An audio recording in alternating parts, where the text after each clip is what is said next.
It's not that you're always right, it's that you see further, and that makes others feel like they didn't see enough. This is the quiet paradox of the highly intelligent mind.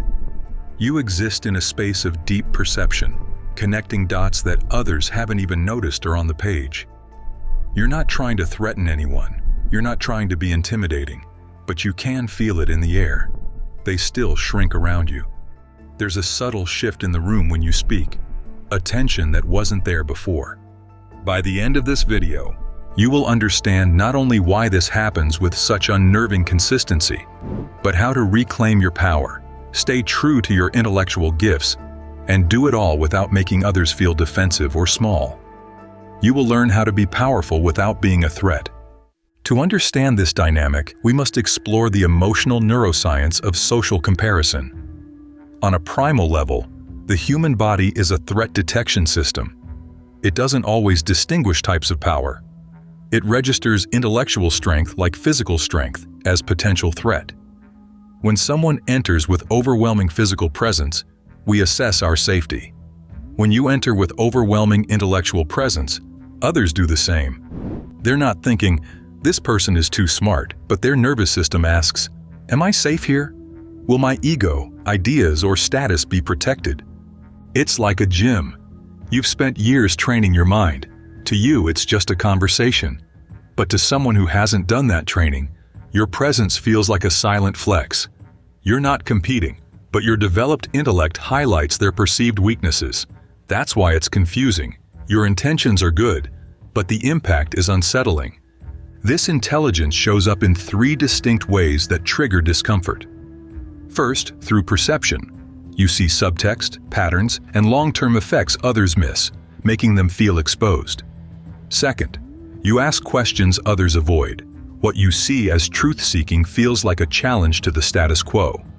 Third, your insights disrupt more than support.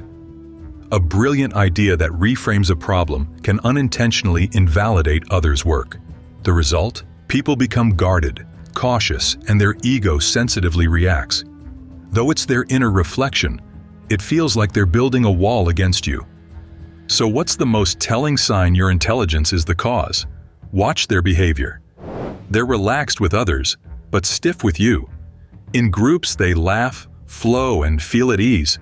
You enter, the posture stiffens, the smile becomes polite, the dialogue turns careful. They're polite, but not open. Why? They admire your mind, but are unnerved by it. They're drawn to your clarity, yet intimidated. Their conflict is whether you'll use your mind to elevate or expose them. Each sharp insight or fast connection triggers a gamble, shared discovery, or exposed inadequacy. This quiet anxiety exhausts them, so they keep you at a polite distance. It's self-preservation. Think of the subtle rejections, the brilliant idea met with silence, the passive-aggressive joke about your overthinking, the conversation that dies when you walk up, the social invites that never come. They're not rejecting you, they're rejecting how your intelligence makes them feel. In their fear, they may project onto you a strategic or sinister edge. You become a mental warrior, and they're unsure which side you're on. The solution isn't to hide your intelligence, but to shift how you express it. The reframe is this: your intelligence should feel like an invitation, not an interrogation. Don't lead with certainty, lead with curiosity. It's a powerful shift in communication, moving from "here's the answer" to "let's find the answer together." To do this, ask more than you tell. An intelligent mind offers answers, but a wise mind crafts questions. When you want to give the solution, pause. Ask a question that leads them there. Also, mirror instead of dissect.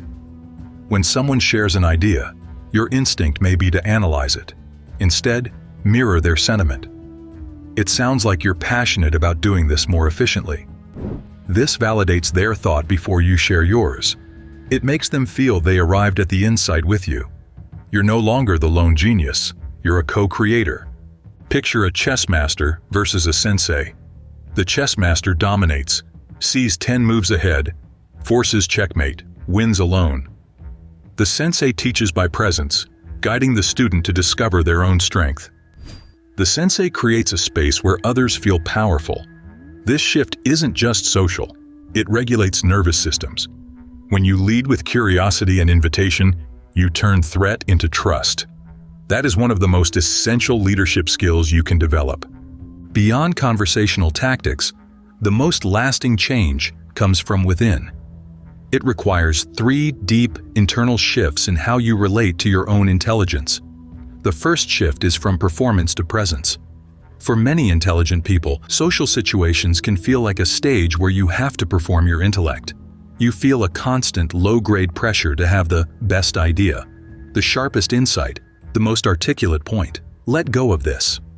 You don't need to prove your intelligence. You already are it. Your worth is not tied to your last brilliant comment. Instead of performing, practice presence. Be still. Listen with genuine empathy. When you release the need to prove yourself, your energy changes from needy to grounded. People will feel this, and it will put them at ease. The second shift is from analysis to compassion. A powerful mind can be a mental sniper, constantly scanning the landscape for logical fallacies, weaknesses in arguments, and cognitive biases. This is an incredible tool for problem solving, but it is a destructive tool for connection.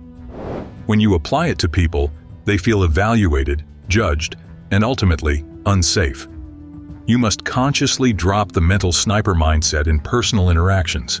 Stop evaluating and start connecting.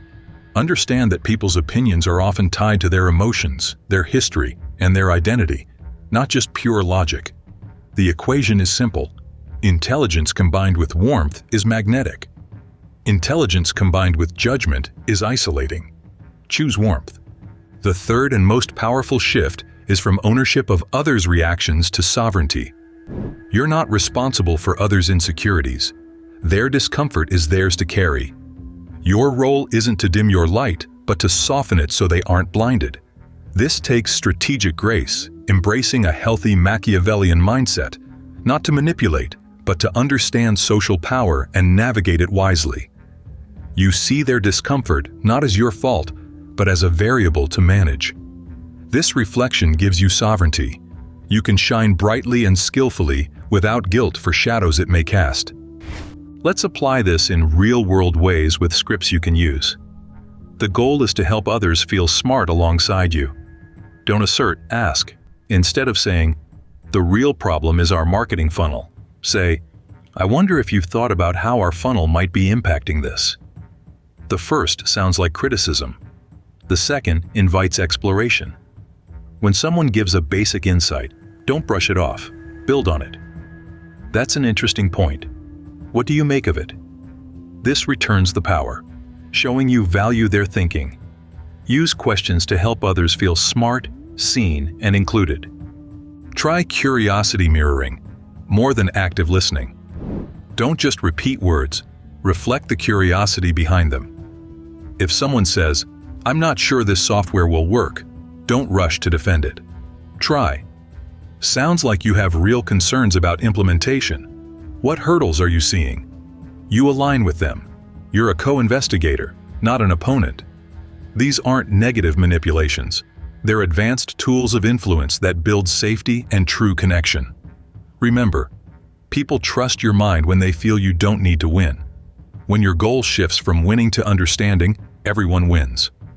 Ultimately, this journey is about redefining strength. True strength inspires calm, not fear. It uplifts others, not diminishes them. Your intelligence isn't a weapon or a burden. You are a mental warrior. Your mind is for building, protecting, illuminating, not for caging others. Your gift is your mind. Your responsibility is how it makes others feel. This isn't about becoming less, but more skillful, graceful, and effective. Take a moment. How would your life change if your brilliance felt like safety, not a spotlight? If your insights felt shared, not a personal win? The way forward is conscious practice, turning immense intellectual power into something even greater, the power to elevate others. If this resonated, you're not alone. And if you want more tools for social and leadership mastery, subscribe for more insights on powerful connection.